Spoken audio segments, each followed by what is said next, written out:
Okay. Hello, everybody. Welcome to the second keynote session of the day. It's my great pleasure and honor to introduce the speaker, Robin Murphy. Robin is the Raytheon Professor of Computer Science and Engineering at Texas A&M University. I got to meet Robin more than 20 years ago. That was back in the days when robots only had sonar sensors and they just were happy to navigate up and down a hallway and maybe sometimes into a room.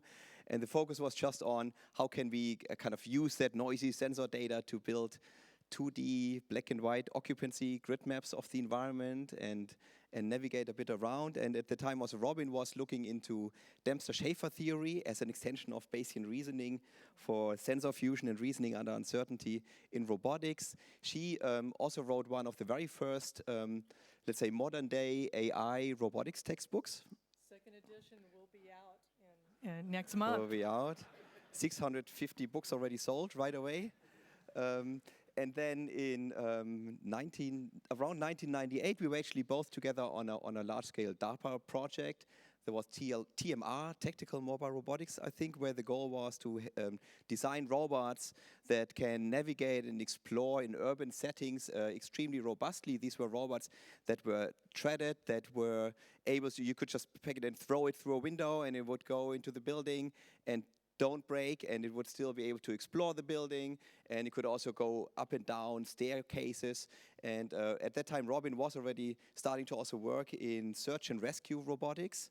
And then in 2001, in 9/11, when the World Trade Centers collapsed, she was the first one to also then see this as a chance to introduce robotics in these disaster response settings, in real-world settings.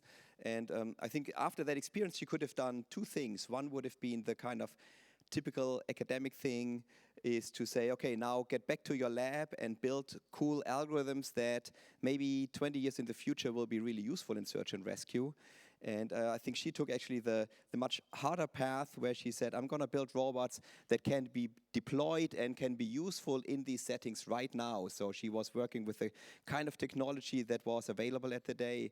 And also then through these deployments in many real-world disaster scenarios, she was able to really learn about, so what is the kind of hardware we need, what sensors are useful, what are the human-robot interaction aspects, networking between robots and human operators, and all these different aspects that otherwise, if you just stay in the lab and do your little algorithm design, you would never have found out about what's really important to make these systems useful and make them work.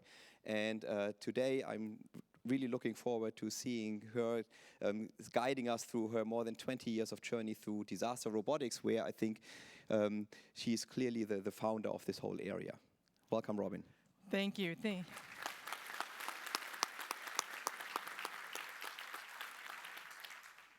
So in this talk, I'm going to try to distill the highlights of what I think we've been learning for the past 30 years. And even if you're not interested in disaster robotics, which I hope you are, just the lessons for unstructured environments and extreme conditions I hope will be of use to you.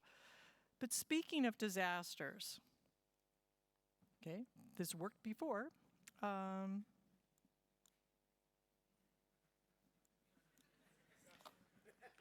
Remember that part about Murphy's Law? And it never happens, okay? I have lost control of my laptop, so they said they had done something to it while I was, let's see.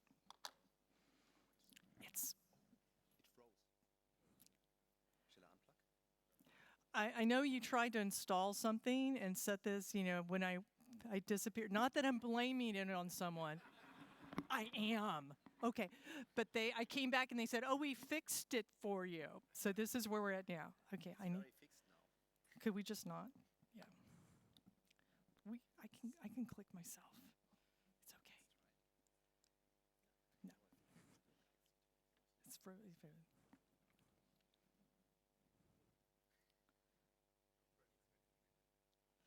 Okay, seriously. How has this happened to anybody else? Any of the other speakers? Okay, a couple. That's it. Right. Okay.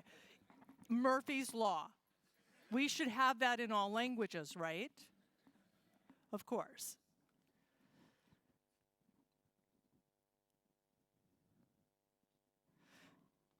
Have any of y'all been wanting to do spell check on the automatic translation? Got my name wrong. Murphy's not spelled that way. What was it? What I really liked on one of them was the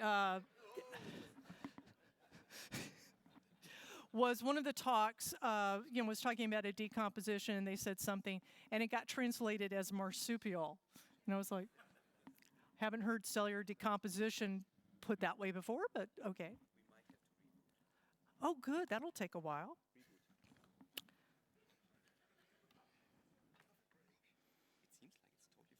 Yeah.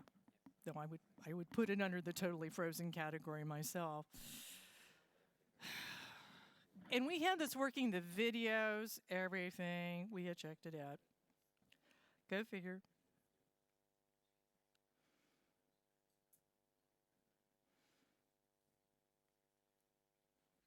Okay.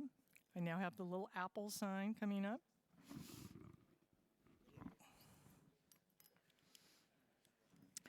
Okay, so as we're the white line, yeah. So it's just getting closer. Now you get to see everything about my boot cycle. So one of the things, and of course this is no big deal. I mean, as we all know, these are the sorts of things that happen every day. I've been in 29 disasters, not of my own making, starting with the World Trade Center, Fukushima, Hurricane Harvey, Kilauea volcanic eruption, all of these things. And when you work with real people, you begin to realize how important our work could be in making a difference in someone's life. And so these are the sorts of things that are annoying. But there's so much more. And I hope that we can get something along that line, as we talk in the presentation as well. Because I think it's really great to be here. Yes, my computer shut down because of a problem. Thank you. That change from being an academic to a field person was a big difference in my life years ago. And I actually became a technical search specialist. It's still trying to open. A technical search specialist, something called a participant observer. And in order to better understand what they were actually doing, what was being expected of the robots, what was being expected of the sensors, I actually got certification and became a member of Florida Task Force 3. And that was also why I went to several disasters in that capacity. And that participant observer gives a very different view of the world. And I hope to share that with you if my slides ever come up. But I now have my desktop, so we are slowly making progress toward that. But getting closer.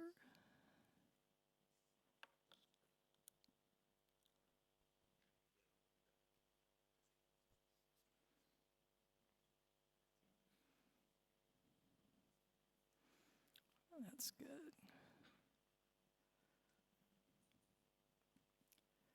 Now we can see my whole Dropbox directory, yay. Look, it looks like a presentation. It's there.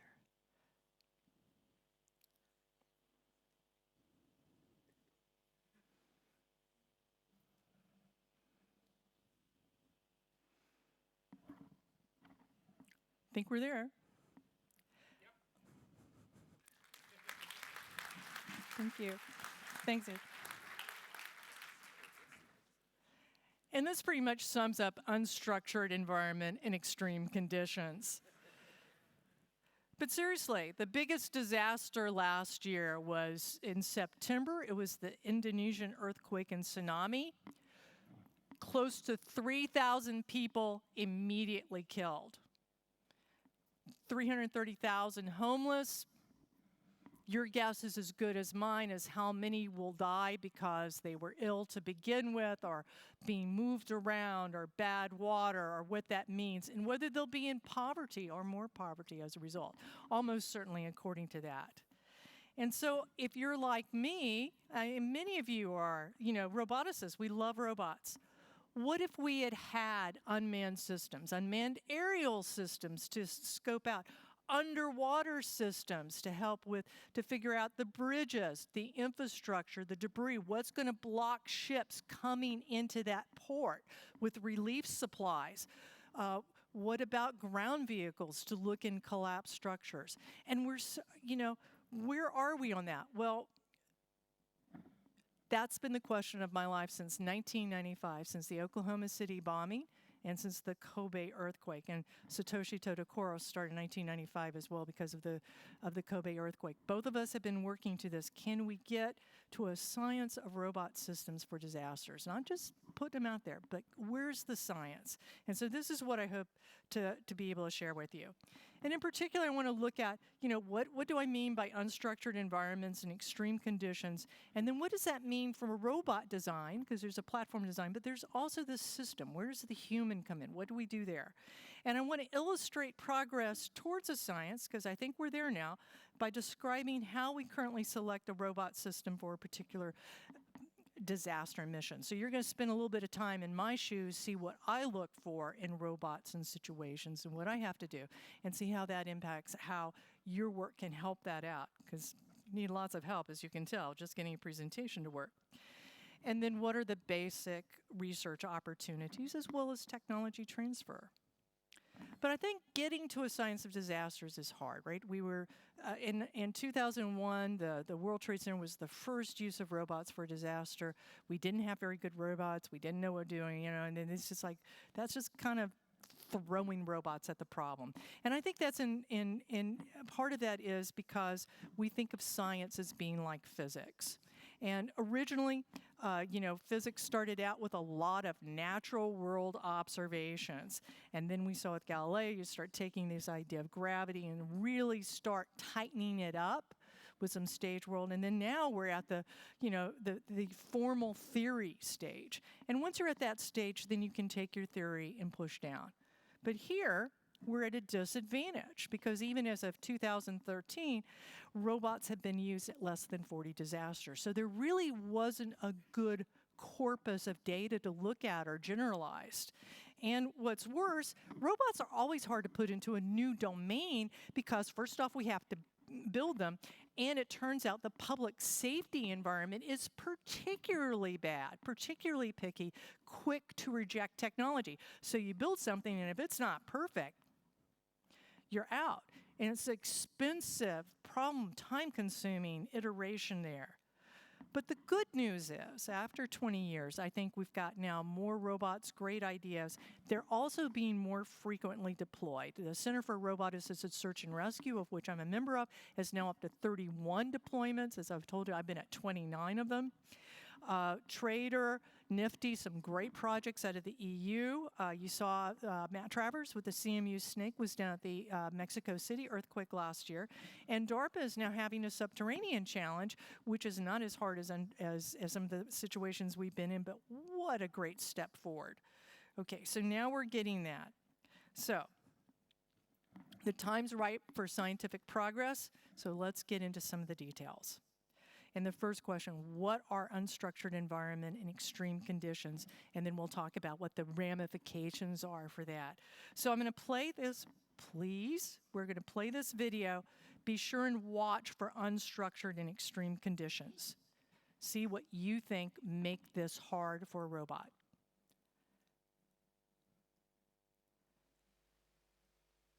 All right, this is a La Conchina mudslides. You've got mud and you're going under buildings. Katrina, the very first use of small unmanned aerial vehicles. Here's the first use of a surface vehicle looking underwater to see if that bridge was still intact so you could drive to the island to get supplies in. Look at that tight fit on that robot going in that borehole. What do you do with something like that? And that is the active scope camera from Japan that came over for the Berkman collapse in the United States. Another hurricane, again, reopening a bridge. First use of quadcopters, is that nice? And then, of course, Fukushima Daiichi. I was actually part of the team that used aerial vehicles, and I was in Tokyo. I did not go to the field with the team who used it. I just did reporting. Texas A&M, the university made it clear that if I got within 50 miles, I would lose my insurance. My family would lose my health insurance on that, so I was there. Look at this. Why you want manipulation? That was a glove, but none of us could tell until we could actually interact. Even that touch was enough to give us more information. So it's not just about seeing. Even basic interactions as poking can be useful. And 2004, we finally saw the surf getting the orthomosaics up in real time, or near real time. I mean, same day you could get that data back. Now, what's, looking for a missing person, that was 21 people had lost their lives. But what was nice is, look, you're taking that same data and able to throw it in, shake it up, and overnight create a virtual reality. So computation has begun to improve, as well as quality of videos. Great. I won't be talking much about marine vehicles, but this is a lifeguard assistant robot that's used in 13 countries already.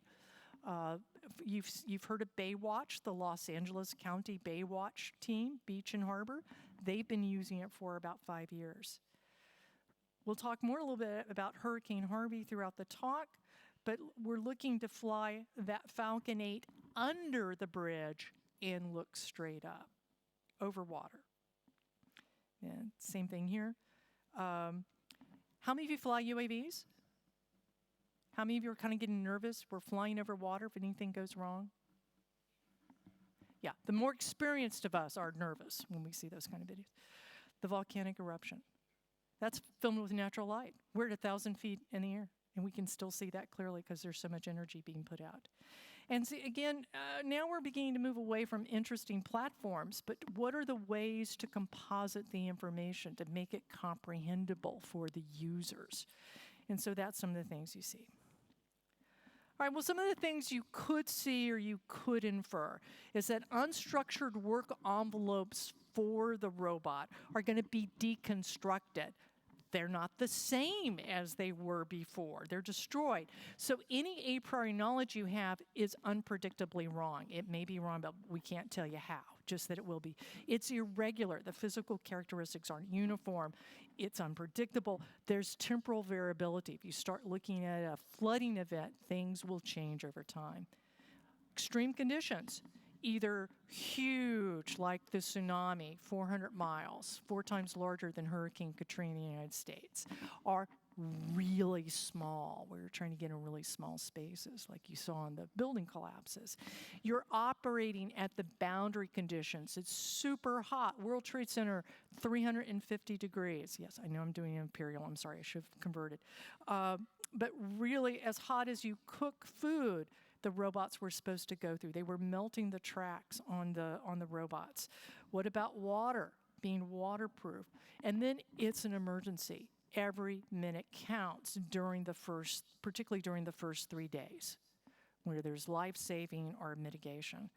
And so looking at the science and systems, I would argue the science for us is about how would we characterize these known unknowns? What can we do to characterize these unstructured extreme conditions? And then the system part is, now that we can do that, what platforms we can build, what are the ramifications for the robot? And given that the robot may be working in very confined spaces and has no room for error, and that the operator is working in an emergency where we don't want errors or failures, we don't want to make things worse. How do we do that? So another way to think of it is this way. Just think of Venn diagram with unstructured extreme environments. And if we think about the platforms, think about how the unstructured extreme conditions impact our platform design. But another way to think about it too, and this is often forgotten, is this will have an impact on the user, be it the operator or the person who is consuming the information, because there's a reason why that robot's out there, and that is to enable somebody to do something or make a decision that will improve things. And so what's the impact on them? And of course, there's the intersection. Very interesting question of what do we do when we design and build robots that impacts how the user can use it during this disaster, given that they have got these cognitive impacts because of being an emergency. And so you can kind of think of it that way. So now I want you to go through, I want to share with you, I want to try to illustrate the challenges in the system science by stepping you through how I pick a robot for a particular disaster mission. And unless I say so, pretty much everything in this section is going to be from Disaster Robotics. Came out MIT Press in 2014. I know it's 5 years old. That seems like a gazillion years ago, but everything's still pretty much the way it works in disasters. So when I get called, when the Center for Robot Assisted Search and Rescue, and it's not just me, when I or Justin or David Merrick get called, we immediately screen on 4 things. Okay, do I have a robot system that will fit the environment? Will it, the first question for a ground robot is, will it fit? Do I have anything that will fit in the space? Can it locomote? Can it move in that space? Information. What kind of information are they looking for? If they're looking for mapping and you've got a UAV and you don't have a mapping package, well then, that doesn't work. Constraints. A lot of times disasters such as a mine disaster, you're worried about methane gas explosion. So is it mine permissible? A UAV, will it be able to fly legally in that airspace? And then logistics. Can I get it there? There are certain classes of robots, aerial vehicles that we're going to use at the volcanic eruption. You can't put them on a plane. The batteries are too dense and too heavy. So the information, the constraints, logistics, picking a robot based on that is easy. The environment is hard, and here's an example why. So I don't know if many of you remember the Cologne Archives building collapse, right? That building became what you see here, right? So what's underneath? Heck if I know. And that's what you want the robot for, to get in there. But what robot's going to fit in there? What to expect? Is it going to be wet? Is it going to be that? Okay, so that becomes really interesting. And that's one of the advantages now after 20 years. I think we've got enough data to tell you what to expect of that.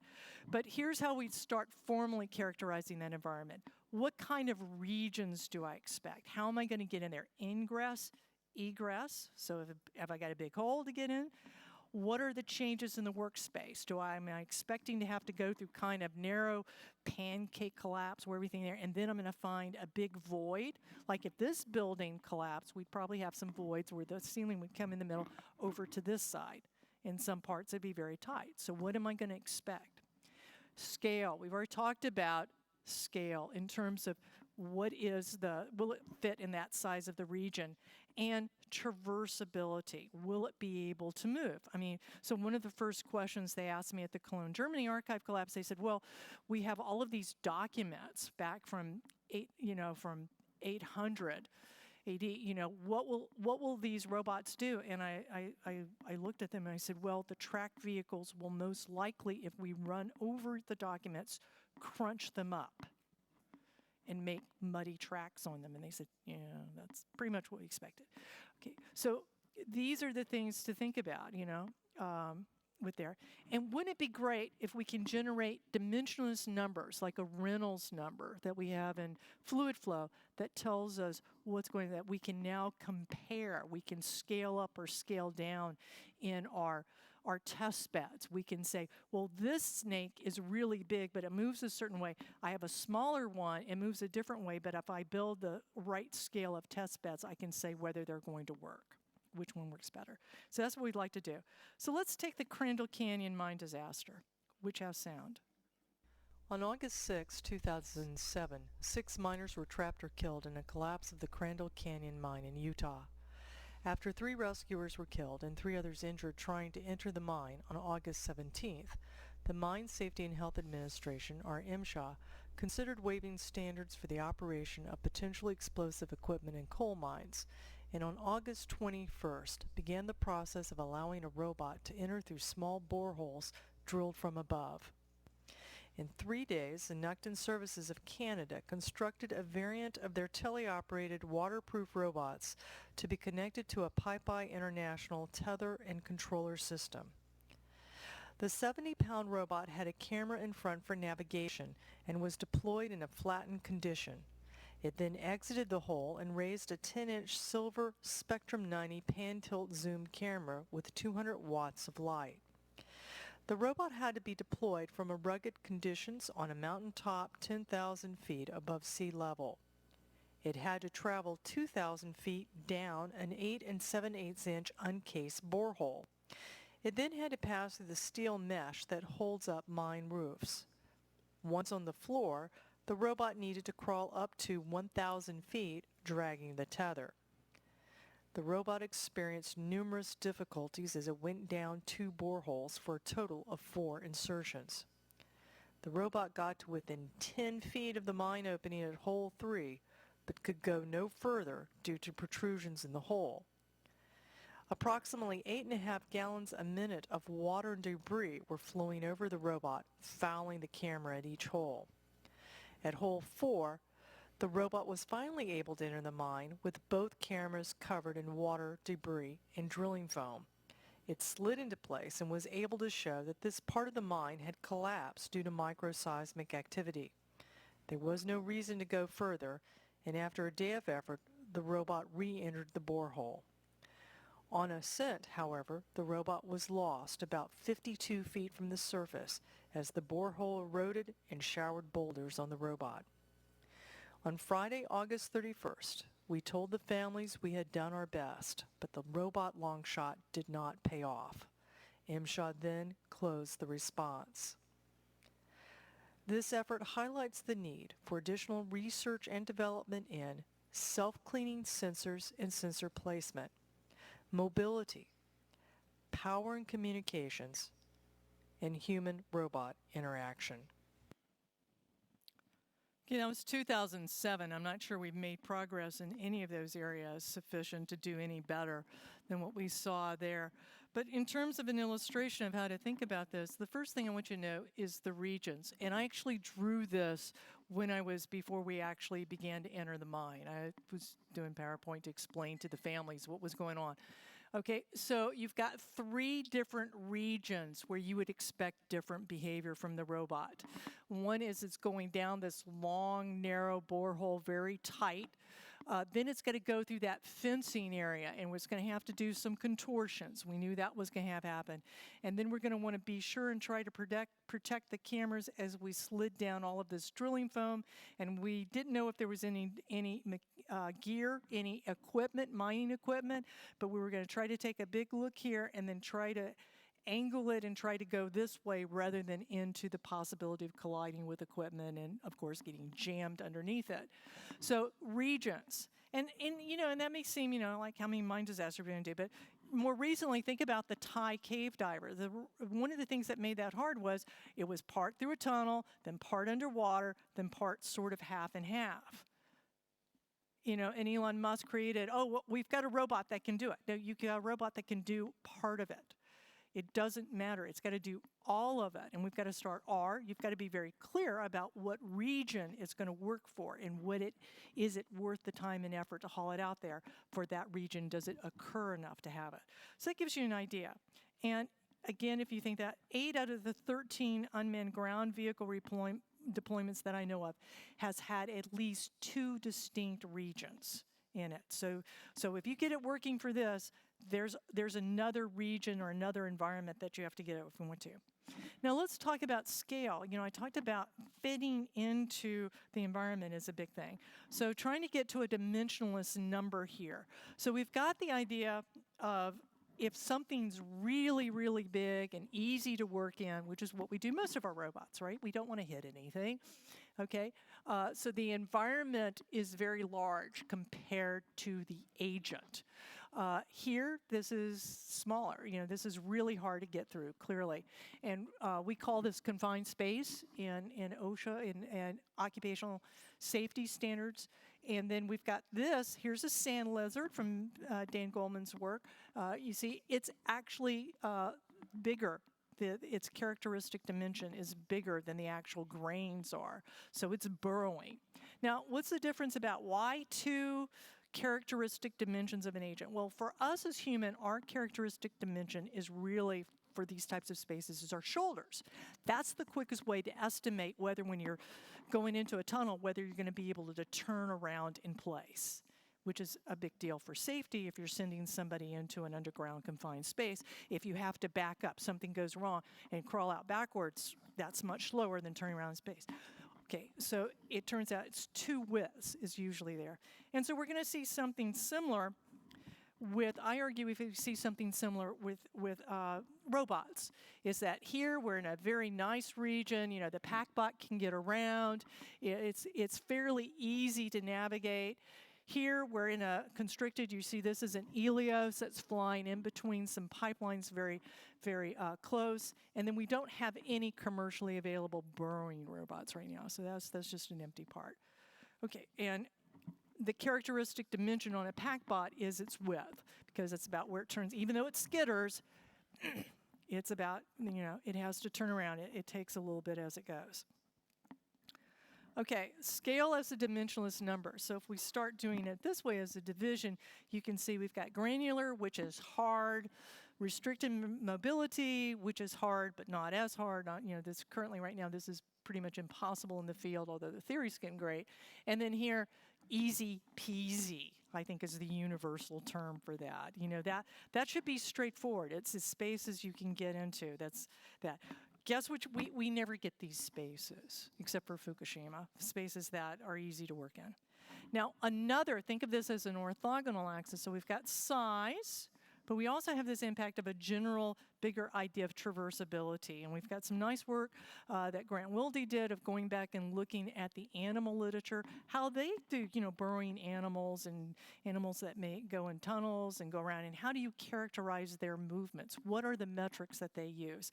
And you start seeing things like, well, there's tortuosity, or how many turns, which is good to know. The more turns you have, the more likely something's going to go wrong. Your odometry, your inertial navigation goes wrong. Verticality, almost everything with a ground robot, you're doing from the top of a collapsed building or a mine going down. Or even if you go this way, you're going to go down, you're going to go up. That verticality is hard. That's sort of repelling and having a tether.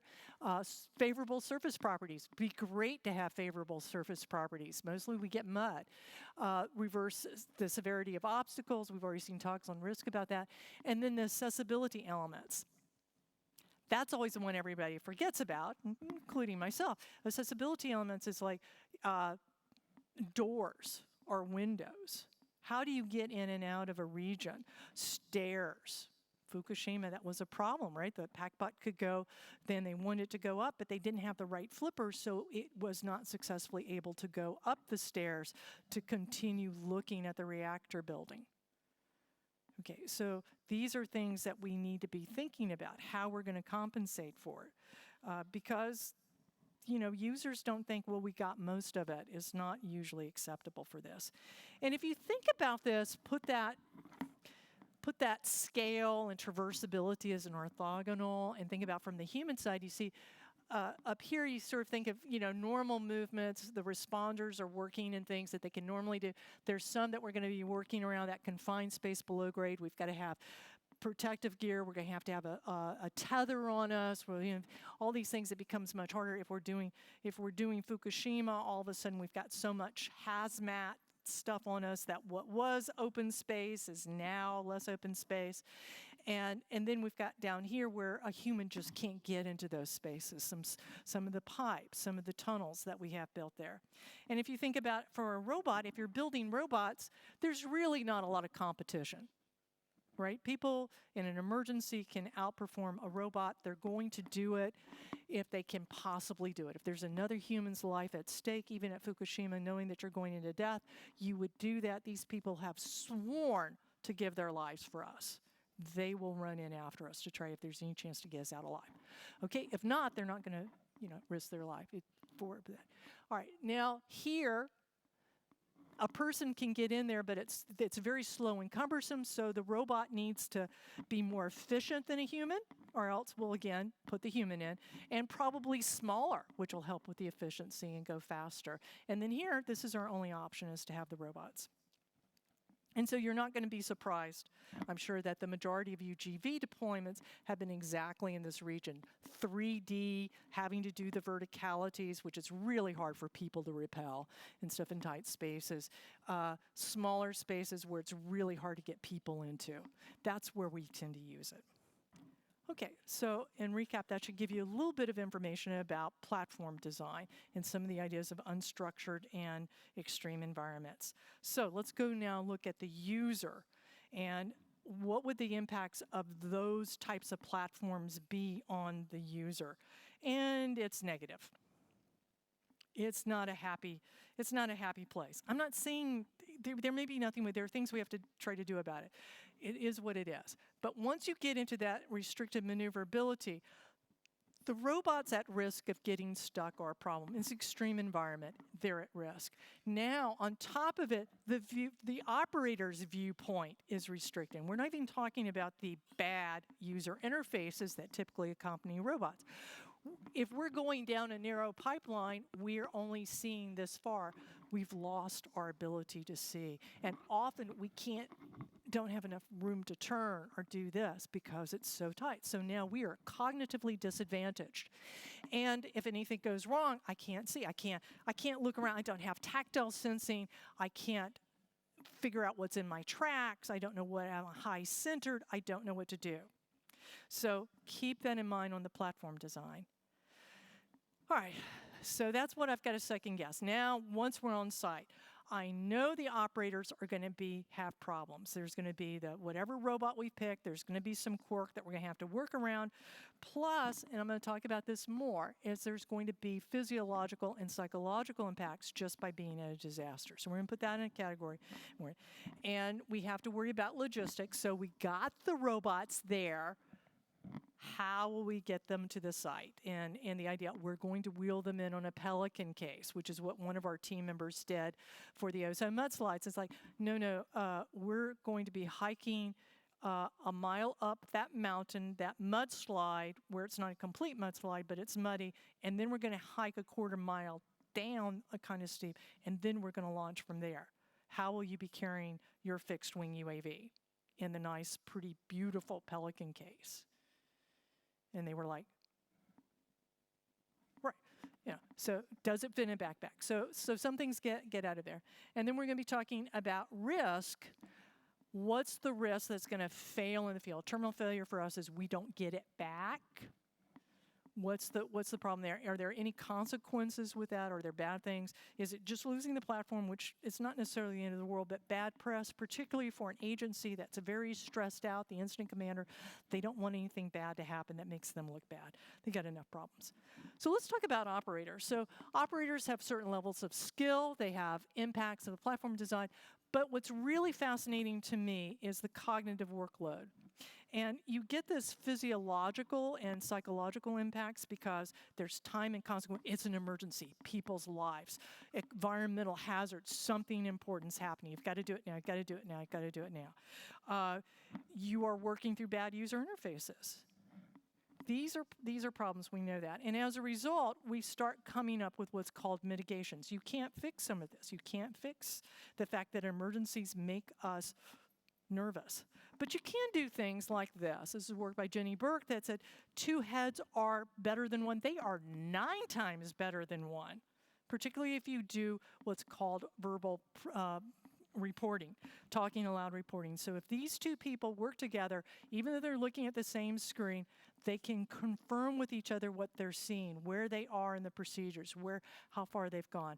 9 times more likely to be successful at finding both victims or signs of victims, or oftentimes they want to also know if there's an impending secondary collapse.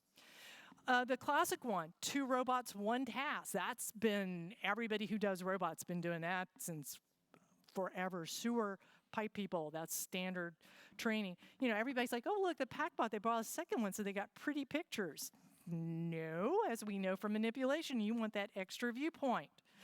And they've known that, and they've insisted, well, they've tried to insist at the decommissioning of Fukushima, but the operators don't like having two sets of robots and having a separator. You need to get another one to come over because you're doing a manipulation or a very confined space task. And so one day, one group at Fukushima decided not to do that, and they took a Warrior, an iRobot Warrior, or Endeavor Warrior, which is, like in the ton range of weight, and they said, we can't wait for the other robot to come over and spot for us, and they turned it over, blocked the entire entry into there. It took them a couple of weeks to cut it apart with the other robots and drag it out of the way and resume normal operations. So that gives you an idea of these seem kind of silly, but they're actually important in real life. And some work that we're doing, and I saw that Bilge Mutlu's group is doing something similar. We're looking at which is the right view. If you have a second robot, in this case, we're using a photokite because we can both go in a complete hemisphere around this as well. But you can use with a small ground robot, a little ground robot as well. What would be the right viewpoint?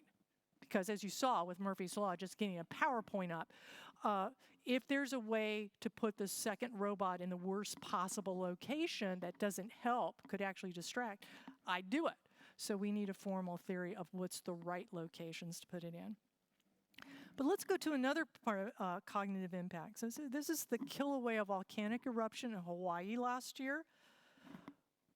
All those little dot blinky things, those are trees spontaneously combusting in the lava.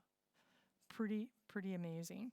And that's at 1,000 feet, so that gives you an idea of how much energy, light energy, is being emitted.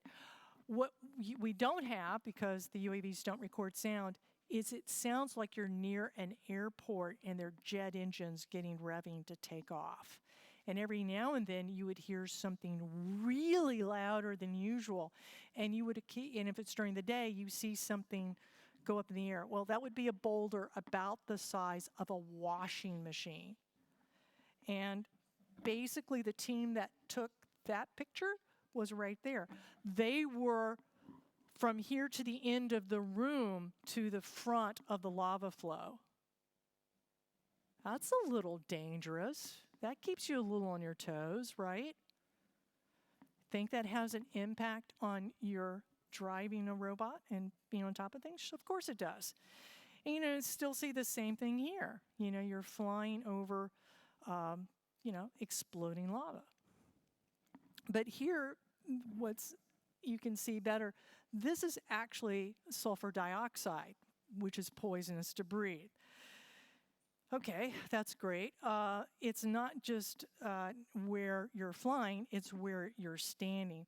So in both Fukushima and Kilauea, you see the impact of operators having to wear safety gear, both physical gear, but you're talking about these breathers, these respirators are not powered. So you're actually kind of doing a Darth Vader type of involuntary. Well, do that for a couple of hours and you get tireder. You get more tired so much more quickly. And I've never been in a disaster that we didn't arrive with a sleep deficit. Even Hurricane Harvey, which was a 90-minute drive away from my house. By the time you prepare, by the time you get there, the first day you work through, you have that. So this is one of the main things being done, some great work being done at A&M by Ranjana Mehta and Camille Perez in working and taking our data. This is normally, yes, this is an average of all of our heartbeat. This is our average heartbeat. So this is back at the end of the day, just kind of hanging out, having a soft drink, going, woo. And notice the elevation of our heart rate. Our heart rate is up to where they wouldn't, if we were a helicopter pilot for a medical service, they wouldn't let us fly because we're too stressed.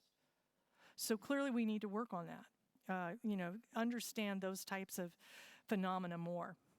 Now, in terms of logistics and risk, I mean, I've had people say, "Oh, we can write an operations research program. We'll optimize the right robot for the right thing." Okay, it turns out that the cheapest, easiest to use wins every time. You don't have to optimize because it's just always, the answer is always the same. So at Hurricane Harvey, we had 14 different models, usually at least 2 of each model, sometimes as many as 4. Most of the pilots, including myself, were cross-trained against at least 3 different platforms. So we picked the ones that we, it's not picking based to this was all we had. We're picking it based on, can it do the job? And, oh, by the way, what am I going to not want to fly over water in case something goes wrong? The $1,000 Mavic Pro or the $30,000 DJI Matrice 600? 1,000? 30,000? 1,000? 30, yeah, you're going to, and on top of it, it was an even easier decision because we could charge the batteries in the car for the Mavic Pro. The teams were going out, we had 7 teams, they were going out for 12 to 14 hours a day. They needed to be able to recharge in the car. A Mavic Pro has, the 600, you can't do that. You have to bring a generator. Who has extra generators at a disaster? Turns out not the fire department. They're using all of their generators for their stuff. They don't have extra to put in your car, your SUV to take around. So that gets to a thing. And so that's one way we mitigate risk, is we make sure it's attritable with there. But cheapest is not the same thing as quantifying and projecting risk. And that gets back to the idea of, is risk just not hitting something? Here, one of my students, Chusu Chow, is looking at quantifying and projecting risk based on the probability of completing a path. But rather than just looking at the state of, am I fixing to hit something, starting to look at things like, hey, what's the probability that if I'm here that we'll have a borehole collapse? Or what is the probability that if I take an action, it's going to make things work, like down in here? What is the probability that I won't do the right sequence to get through that fence? And then I've got a tether.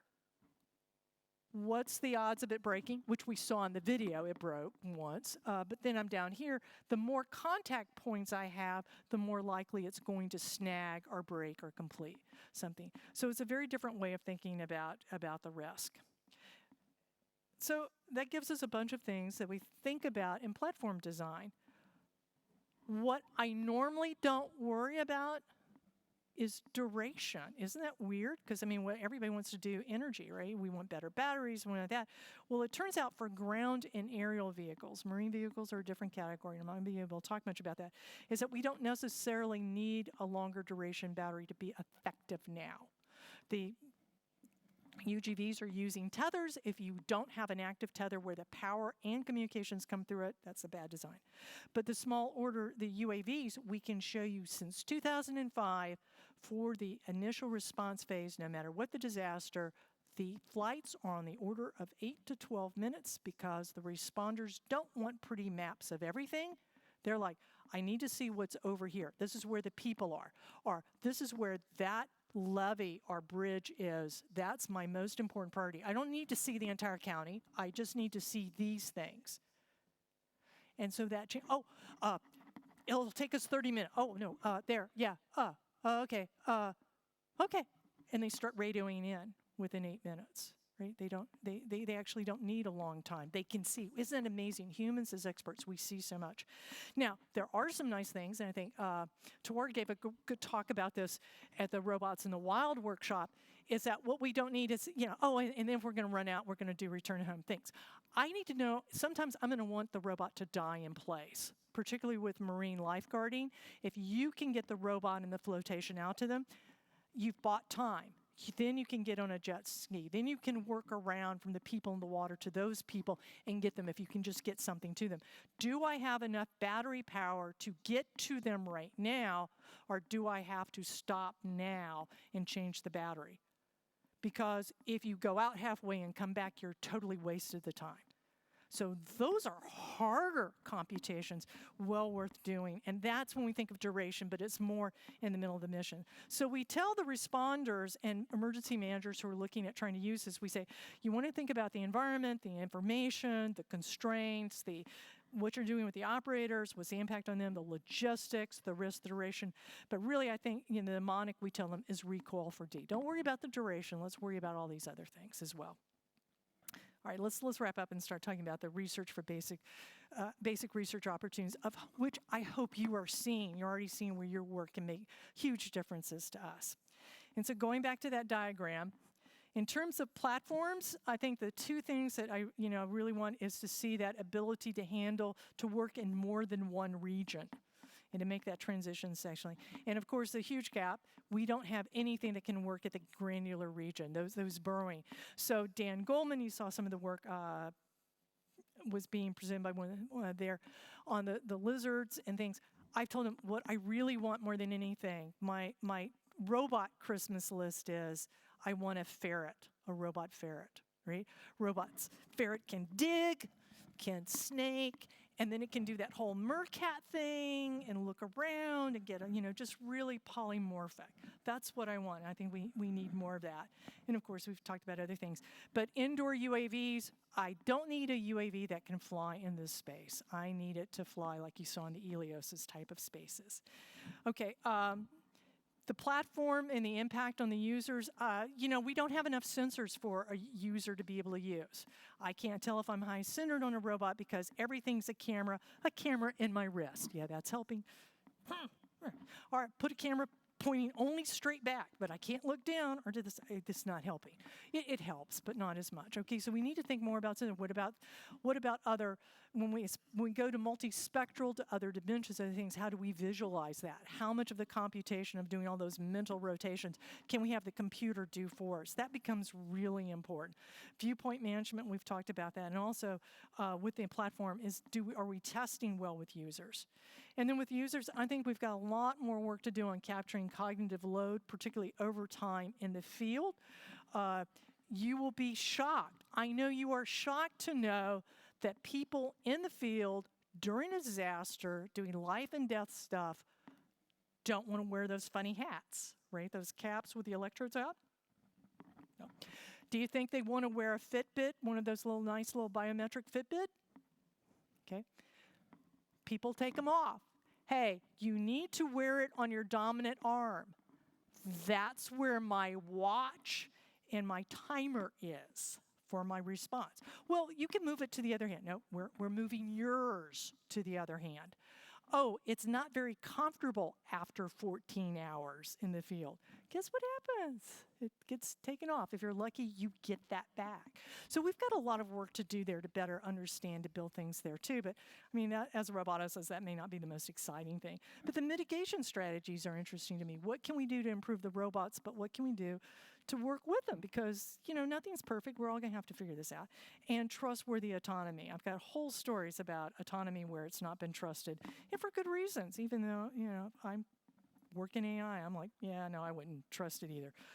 Okay, so my conclusion, I think that now we finally are to a science of robots for systems in disaster. Now, clearly, we have a lot of work to do, and hopefully it'll be a we thing, and you'll all be interested in doing it.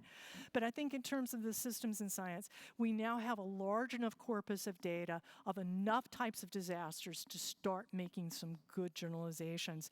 And we're coming up with ways to characterize the environment. We're also understanding human error, where that comes, and where they distrust the systems. And now that we're coming up with things like these dimensionless numbers, we can build better test beds, comparisons. Hopefully we'll do some new methods for catching that. So I think we're at the point now that we can make a transformative difference. And I hope you'll join me and the other members of the IEEE Safety, Security, and Rescue Robotics community in doing that, because you're doing fantastic work, and we need you to keep working, even if it's another 20 years before we get in there. Disasters are not going away. The number of disasters has not changed. It's staying fairly constant at 700 major disasters a year. But the consequences are increasing, according to the World Disaster Report, because we live in larger urban environments. So many people are poor and ecologically compromised. The need is going to increase, so we need you to work on that. And if you any information, these are some additional resources. If you want to be part, we had an AI for natural disasters workshop at AAAI. We're going to continue that, and we want to create a research coordination network. If you want to be part of that, that would be great. All of our data, we're pushing out to the HRAIL repository for CRASAR. Anything I can do to help you, give me a call anytime. So please continue to do your great work, and I hope you'll consider applying it to disasters as well. Thank you.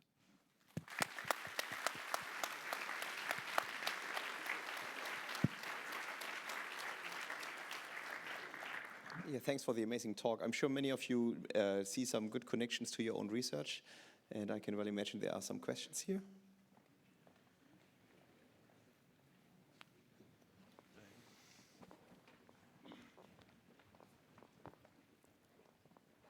I thought Johannes was going to do a long lob of the.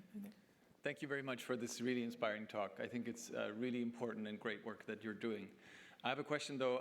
I lived in Japan when Fukushima happened, and I remember the state of shock that people were in about the disaster, obviously, but also, especially the roboticists, about how little could be done at that time with the robots that were available. So I was wondering, what is the progress that we've achieved if Fukushima were to happen today again?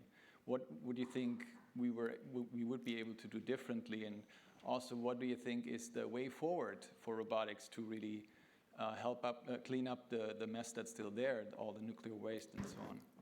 So you know they're using robots now. I mean, they're doing that for the decommissioning.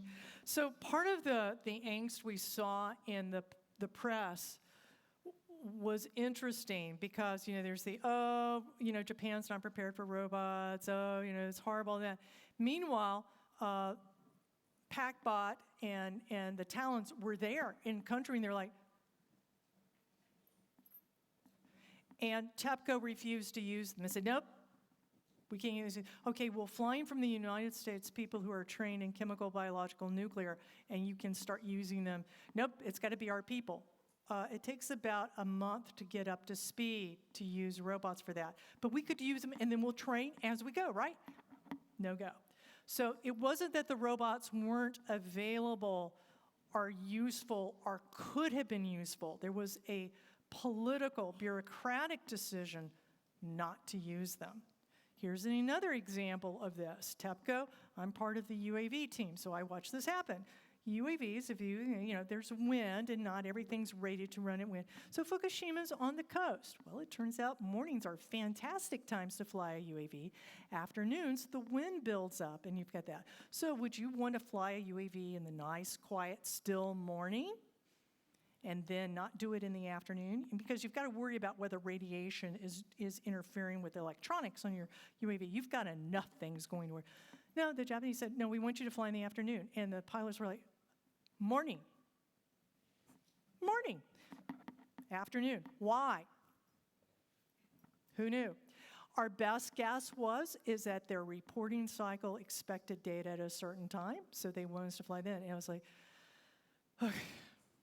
So these are the sorts of things. So robots are actually much more capable than they appear in the press. And then there's the mismanagement. Just one more example. I know I'm talking long. The Pike River mine disaster. We're going to, Mine Safety and Health Administration is sending over a robot for there. They wanted to go in. It was one of those where you knew it was going to be a victim recovery. The explosion was so bad. We're going to send in a robot into a mine, and it's not waterproof. And guess what happens? It shorts out right in the only place people can get in and out of that mine disaster. And they're not using it to others. So it just, is that a failure of robots or is it a failure of a bad choice? Because there were robots that were waterproof and mine permissible that could have worked in that. And that's the situation we get into. So, sorry, we went a little long there. In your work with, so thank you for the very inspirational talk, but in your work with robots for disaster response, have you come across a situation where intervention with robots would actually be worse off than not using them? We've certainly had cases where we said we're not using the robot. The consequence of a failure is too high. And there's also cases where we've said, no, it's a $125,000 robot. There's little chance of success. There's a high risk of terminal failure. It's not clear. There's a low probability that anybody's there or that there's going to be a secondary collapse that you need it. So, yeah, since you're not reimbursing, we're not risking it. Yeah. So yes, it's possible. Hi, I have a question. Thank you for your talk. And you have emphasized so much about human-robot interaction. What are your thoughts about recent interaction methods, such as motion capture devices to use your motion, or immersive devices using 3D images instead of 2D cameras? These could cause lag, and would you prefer to have better data and have lag, or would you still use these traditional methods like joysticks or just cameras because people are so used to that, it might be better? Well, that gets great question. There's not just one user. So what would I as the pilot do versus I as the mission specialist versus I as the task force leader versus I as the incident commander? What am I using? So a disaster will typically be divided, have at least 14 to 16 different core functions. And this is internationally, it's the same. You'll have somebody doing law enforcement, somebody doing search and rescue, some group that's doing roads and bridges to get relief supplies in, some people doing medical, some people doing public works, like are we having flooding or cholera, fixing all the sewage coming in. All of those can use the same information, but they use it in different ways, but at different times. If I'm the pilot, I typically, or the operator of the robot, I have specific needs because I got to get that working and keep that working and not have it die in place and block and make things worse. If I am a drainage expert out here looking around trying to see if flooding and if there's a sort of a natural dam of debris that somebody needs to come out and do before it causes a huge problem upstream, I have a different time envelope and different things I want to see. If I'm the incident commander and I'm sitting there in the nice big room where you have several screens and a governor, a provincial governor standing and saying, I have a very different timeline and different things I'm looking at. Augmented reality and virtual reality became very easy for that level of decision making because I have to wear safety glasses in the field. If I'm climbing over rubble, I will not be using VR or Google Glass or anything like that because I can't. It's just not safe. So it just depends. So the answer is yes, you've got the opportunity, but you've got to pick your user wisely. Okay, one last question. Can you hear me? Yes. Yeah. Okay. You were talking about multiple instances when there was this mismanagement and right robots were not sent, or people were not willing to let you make decisions on when to send robots into the disaster sites. Right? You gave some examples just shortly. Is this a policy issue? Is it just they don't like robots being there? Is it a safety issue? Or is it just they don't understand what robots can do? Is anything being done to fix that? Well, yeah. So what's the reason? It's all of the above. But on the other hand, I want to answer that two ways. What can you do about it? Which is why we've started working heavily with emergency managers all over the world to help educate them because, overhype and wired does not make them, they know that's just made up stuff, crazy talk. And I lost the other part of your question. Just about, are people like roboticists is there some way to, is it a safety issue? Are they not, okay, yeah. So it's often not a safety issue, it's often a public accountability. So if you are managing a disaster, and we're not talking about an NGO that's coming in 2 weeks later with blankets and extra food and doing good stuff, but we're talking about elected officials or appointed officials with public accountability. Needless to say, they're a little nervous about doing something no one will get in trouble of managing a disaster the same way it's been run for the last 20 years. What's the risk of getting in trouble if something goes wrong because you tried something new? That's high. The other part is, remember all that part about cognitive fatigue? What do you think the incident command staff has got? They've been up just drinking champagne and having a good time? No, their cognitive fatigue is there, and even worse, they're publicly accountable. Disasters are rare. Disasters are rare. So they're totally up there. And the first thing you do when you get overwhelmed, you start load shedding, right? You just don't do things. So if it's not critical, you're not going to do it. So unless emergency managers and different task forces are familiar with the technology, have used it, are competent, or trust us to come in because they've worked with us or know us, then it's not happening. It's more like training. You need more training. Training and awareness, but it needs to be more on their side in working with them, which is one of the reasons why I'm at Texas A&M. We train 140 to 200,000 people a year from 40 countries in emergency management. And so you can have a lot of difference there. Thank you. Right. Thank you so much again. I'm sure many of you will keep on thinking about how you can contribute to that really important area of research. Thanks a lot. And now we're going to, I guess, all go to the poster session.